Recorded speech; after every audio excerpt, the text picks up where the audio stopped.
दोस्तों जानते हैं देश दुनिया की सिलेक्टेड काम की बहुत ही महत्वपूर्ण सिलेक्टेड खबरों को सिर्फ 10 मिनट में 50 बड़ी खबरों को। लेकिन वीडियो को आगे बढ़ने से पहले अगर आप लोगों ने हमारे चैनल को अब तक सब्सक्राइब नहीं किया तो सब्सक्राइब करके नीचे का बेल आइकन जरूर प्रेस कीजिए।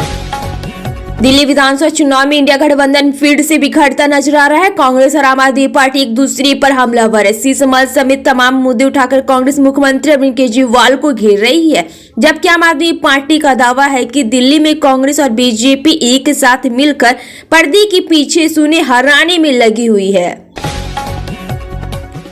दिल्ली में जहां चुनावों की तारीखों का ऐलान हो गया है, तो वहीं राजधानी में बंगले पर बवाल है और इस मुद्दे पर सियासी उबाल है। वित्त मंत्री निर्मला सीतारमण 1 फरवरी को देश का आगामी बजट पेश कर सकती है।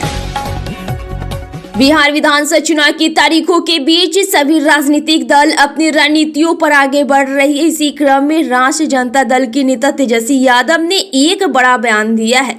उन्होंने साफ तौर पर कह दिया है कि इंडिया अलायंस लोकसभा चुनाव के लिए था और यह राष्ट्रीय स्तर पर राष्ट्रीय जनतांत्रिक गठबंधन यानी एनडीए के मुकाबले के लिए था। प्रधानमंत्री नरेंद्र मोदी आंध्र प्रदेश को 2 लाख रुपए से अधिक की परियोजनाओं की सौगात देंगे। विशाखापत्तनम में आयोजित कार्यक्रम में पीएम परियोजनाओं की आधारशिला रखेंगे तथा उद्घाटन करेंगे। इनमें हरित हाइड्रोजन केंद्र और औषधिक पार्क प्रमुखता से शामिल है। पिछले वर्ग लगातार तीसरी बार पीएम का पद संभालने के बाद यह मोदी का राज्य का पहला दौरा होगा। महाराष्ट्र के मुख्यमंत्री देवेंद्र फडणवीस ने कहा कि भारत एक मजबूत राष्ट्र और 5वीं सबसे बड़ी अर्थव्यवस्था के रूप में उभर रहा है, लेकिन देश को अंदर से कमजोर करने के लिए युवाओं को नशीले पदार्थ के जरिए निशाना बनाया जा रहा है। प्रधानमंत्री नरेंद्र मोदी आंध्र प्रदेश के सीएम एन चंद्रबाबू नायडू और डिप्टी सीएम पवन कल्याण के साथ रोड शो किया। सार्वजनिक रैली को संबोधित कर आंध्र प्रदेश को करोड़ों की सौगात दी। अयोध्या की मिल्कीपुर विधानसभा सीट पर उपचुनाव की तारीखों का ऐलान हो चुका है। इसी सीट पर 5 फरवरी को मतदान होगा, वहीं 8 फरवरी को मतगणना होगी। मतदान की तिथि आने के बाद इससे सियासत गर्मा गई है। समाजवादी पार्टी के संसद अध्यक्ष प्रसाद ने कहा कि सपा और मिल्कीपुर ने ठान लिया है कि अजित प्रसाद को जिताकर बाबा साहेब अम्बेडकर के अपमान का बदला लेंगे। देश भर में लोकसभा और विधानसभा का एक साथ चुनाव कराने संबंधी 2 विधेयकों पर विचार के लिए गठित संयुक्त संसदीय समिति जेओसी की पहली बैठक हुई है। इसी दौरान कांग्रेस महासचिव और वायनाड से सांसद प्रियंका गांधी वाड्रा ने ईवीएम से लेकर चुनावी खर्च तक जुड़े सवाल पूछे और एक देश एक चुनाव की जमीनी हकीकत पर सवाल खड़े किए।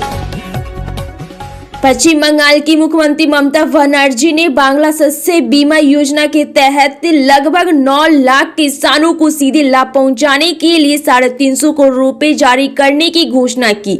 बनर्जी ने कहा, मुझे यह घोषणा करते हुए बहुत खुशी हो रही है कि बांग्ला शस्य बीमा योजना के तहत अब हम 9 लाख किसानों के बैंक खाते में सीधे 350 करोड़ रुपए जारी कर रहे हैं। राष्ट्रीय राजधानी दिल्ली में विधानसभा चुनाव की तारीखों का ऐलान होने के बाद इसी राजनीतिक पार्टियों के बीच राजनीतिक बयानबाजी और स्टार तेज हो गए हैं।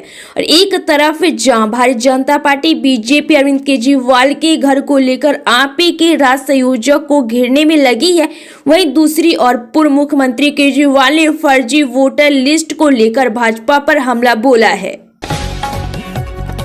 दिल्ली विधानसभा चुनाव का विजुअल बच चुका है। पार्टियां वोटरों को लुभाने के लिए नए दाव चला रही है। अब आप प्रमुख अरविंद केजरीवाल ने भाजपा की पटकानी देने के लिए बड़ा दावा खेल दिया है। आम आदमी पार्टी ने गुजारी ग्रंथि योजना के बाद आम आदमी पार्टी अब सनातन सेवा समिति की शुरुआत की है और आप ने भाजपा मंदिर प्रकोष्ठ के करीब 100 सदस्यों को पार्टी में शामिल कराया। आप के मंच पर कई जाने माने साधु संत भी नजर आए। पंजाब को नशा मुक्त बनाने के सपने को पूरा करने के लिए भगवंत मान की सरकार द्वारा बड़े कदम उठाए जा रहे हैं। इसके तहत पंजाब सरकार न सिर्फ बड़े बड़े नशे के सौदागरों को जेल में डाल रही है, बल्कि छोटी मोटी मछलियों को जड़ से खत्म करने के लिए सख्त कदम उठा रही है। दिल्ली में जहां चुनावों की तारीखों का ऐलान हो गया है तो वहीं राजधानी में बंगले पर बवाल है। इस मुद्दे पर सियासी उबाल है। मेरा बंगला तेरा बंगला की इस पॉलिटिक्स में पहले सांसद संजय सिंह और मंत्री सौरभ भारद्वाज उस बंगले के तक गए जहां पहले अरविंद केजरीवाल मुख्यमंत्री के तौर पर रहते थे। हरियाणा और पंजाब को जोड़ने वाले खनौरी बॉर्डर पर किसान नेता जगजीत सिंह डिलीवाल करीब 1.5 महीने से अनशन पर है। उनके साथ ही हजारों किसान टेंटों में डटे हुए हैं। 26 जनवरी को इन किसानों ने ट्रैक्टर रैली भी निकालने का फैसला किया, लेकिन किसान आंदोलन पड़ोसी राज्य हरियाणा में जोर पकड़ता नहीं दिख रहा। आपके राज्य संयोजक और दिल्ली के पूर्व मुख्यमंत्री अरविंद केजरीवाल ने विपक्षी दलों द्वारा खुद को चुनावी हिंदू बताए जाने पर सफाई दी। साथ ही यह भी बताया कि भारतीय करेंसी यानी नोट पर लक्ष्मी गणेश की फोटो क्यों होना चाहिए। केंद्रीय गृह मंत्री अमित शाह उत्तर प्रदेश के मुख्यमंत्री योगी आदित्यनाथ से कहा कि वह 3 नए आपराधिक कानूनों को लागू करने में हुई प्रगति की अगले महीने समीक्षा करे और उन्हें यथाशीघ्र पूर्ण रूप से राज्य में लागू करे। राजद नेता तेजस्वी यादव ने कहा कि इंडिया गठबंधन सिर्फ लोकसभा चुनाव तक के लिए था। उन्होंने यह बयान तब दिया जब पत्रकारों ने उनसे पूछा कि दिल्ली में आम आदमी पार्टी और कांग्रेस के बीच तकरार बढ़ती जा रही है, दोनों दल इंडिया गठबंधन में शामिल है।